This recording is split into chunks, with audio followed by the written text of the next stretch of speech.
Hi guys, ఈరోజు మనం Asim Munir Libya టూర్లో చేసిన వ్యాఖ్యల గురించి మాట్లాడుకుందాం.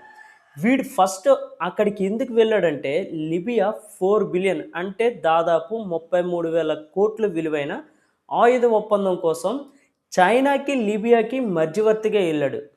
ఏంటి బ్రో, పాకిస్తాన్ దగ్గర లిబియా కొన్నది నువ్వేమో మధ్యవర్తిగా వెళ్ళాడు అంటున్నావు అనే డౌట్ మీ అందరికీ రావచ్చు. అది డిఫరెంట్ స్టోరీ. చైనా రష్యాకి ఆయుధాల సప్లైస్ విషయంలో కొంత పోటీ నెలకొంది. సో మధ్యలో ఈ చైనా పకోడీగాడి మునీర్ని వాడుకుంటుంది. వీడు దేనికి వెళ్ళాడు? ఆయుధాల ఒప్పందం కోసం. సో ఆయుధాల ఒప్పందం అంటే వీడి దగ్గర ఏమైనా ఆయుధాలు ఉండాలి కదా వాళ్ళకి సప్లై చేయాలంటే. 16 JF-17 ఫైటర్ జెట్లు, సుమారు 12 సూపర్ ముసిక్ ట్రైన్ విమానాలు కొనుగోలు చేయనుంది లిబియా. సో ఇందులో ఏదైనా పాకిస్తాన్ తయారు చేసింది ఉందా? ఏది పాకిస్తాన్ తయారు చేసింది లేదు. అంతా చైనా దగ్గర నుంచి వీళ్ళు కొనుక్కున్నవే. సో ఇక్కడే క్లియర్గా అర్థమైపోతుంది వీడి దగ్గర సరుకేం లేదు, వాడి సరుకుని వీడు అమ్మడానికి వెళ్ళాడు. సో దీనికి సంబంధించి ఫుల్ వీడియో నేను తర్వాత చేస్తాను. ప్రజెంట్ ఈ టాపిక్ గురించి మాట్లాడదాం. వీడు అక్కడికి వెళ్ళి ఎలా బిల్డప్ కొడుతున్నాడంటే మీరు చూడండి, ఆల్రెడీ మీకు న్యూస్లో ఆల్రెడీ వచ్చే ఉంటుంది. వాడు ఏం మాట్లాడుతున్నాడో క్లారిటీగా మనం ఒకసారి రిమైండ్ చేసుకుందాం. భారత్తో జరిగిన యుద్ధంలో వాళ్ళ టెక్నాలజీని ప్రపంచానికి చూపించాడంట. భారత్కు సంబంధించిన రెఫెల్స్, MiG-29, మేరాజ్ 2000, S-400ని కూల్చేసామంటున్నాడు. సరే మీరు అన్నట్టుగానే కూల్చేశారు, దానికి ప్రూఫ్ ఎదురా? పోనీ కనీసం కాలిపోయిన బూడిదైనా కనిపించాలి కదా, అది కూడా లేదు. దీనికి కౌంటర్గా ఒక కామెంట్ చూశాను, పాకిస్తాన్ వాడు చేశాడు. అది చూసిన వెంటనే నాకు నవ్వు వచ్చింది. అది ఏంటంటే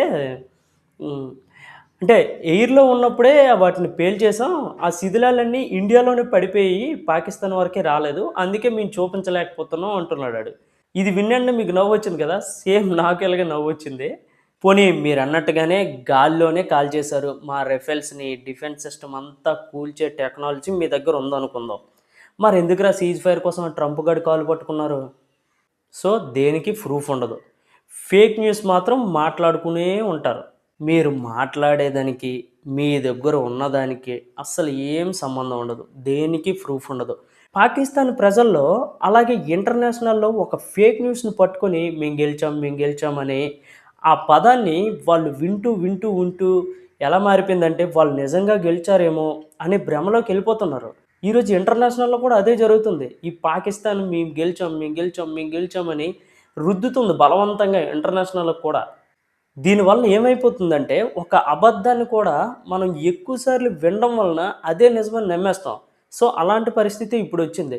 ఈ విషయంలో ఎందుకో ఇండియా మాత్రం కొంచెం వెనకబడింది.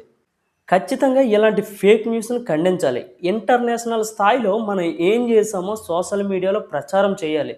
ఇలాంటి ఫేక్ న్యూస్ మాట్లాడే వాళ్ళని డైరెక్ట్గా ఖండించాలి. ఎందుకంటే ఇది మన భారతీయుల ఆత్మవిశ్వాసానికి సంబంధించిన విషయం. అండ్ ఇంటర్నేషనల్గా ఇండైరెక్ట్గా మన దేశాన్ని అక్కడ అవమానించినట్టే. సో ఇకనైనా ఇండియా మేల్కోవాలి. ఇలాంటి వాటిపైన ఖచ్చితంగా సీరియస్ యాక్షన్ తీసుకోవాలి. ఇలాంటి నాయకులు మాట్లాడుతున్నప్పుడు ఏమైపోద్దంటే అదర్ కంట్రీస్ కూడా ఖచ్చితంగా నమ్ముతాయి. ఎందుకంటే ఆ స్థాయిలో ఉన్న నాయకుడు మాట్లాడుతున్నాడంటే ఎంతో కొంత నిజం ఉండుండొచ్చు కదా అనే ఒక భ్రమలో ఉంటాయి.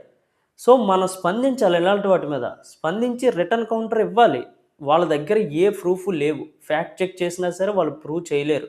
ఎందుకంటే వాళ్ళకి నిజంగా అంత సత్తా లేదు. మనకి అసలు S-400ని అసలు కొలాప్స్ చేసే స్టామినా పాకిస్తాన్కి ఉందంటారా? ఒకసారి ఎవడైనా నమ్ముతాడా? కాకపోతే ఇక్కడ ఏమైపోతుందంటే వాళ్ళ ఫేక్ న్యూస్ని జనాలపైన అలాగే ఇంటర్నేషనల్గా రుద్దే ప్రయత్నం చేస్తుంటారు. ఈ ప్రయత్నాన్ని ఆపే అవసరం ఖచ్చితంగా ఉంది. ఎందుకంటే ఇప్పుడు ఇండైరెక్ట్గా ఆ దేశం ముందర మన ఇండియా పరువు తీసినట్టే. సో ఇలాంటి విషయాల్లో ఖచ్చితంగా ప్రభుత్వం కానీ మన వార్ సిచ్యువేషన్స్ వచ్చినప్పుడు మనం కూడా సోషల్ మీడియాలో, ట్విట్టర్లోని ఇంటర్నేషనల్ వేదికల్లో సోషల్ మీడియా త్రూ కొంచెం అవేర్నెస్ కలిగి ఉన్న వాళ్ళైనా సరే వీటిపైన ట్వీట్స్ చేయాలి. ఎందుకంటే ఇప్పుడు పాకిస్తాన్ వాళ్ళు ఉన్నారు, వాళ్ళు ఏం చేస్తారంటే ఫేక్ డీపీ క్రియేట్ చేసుకుంటారు.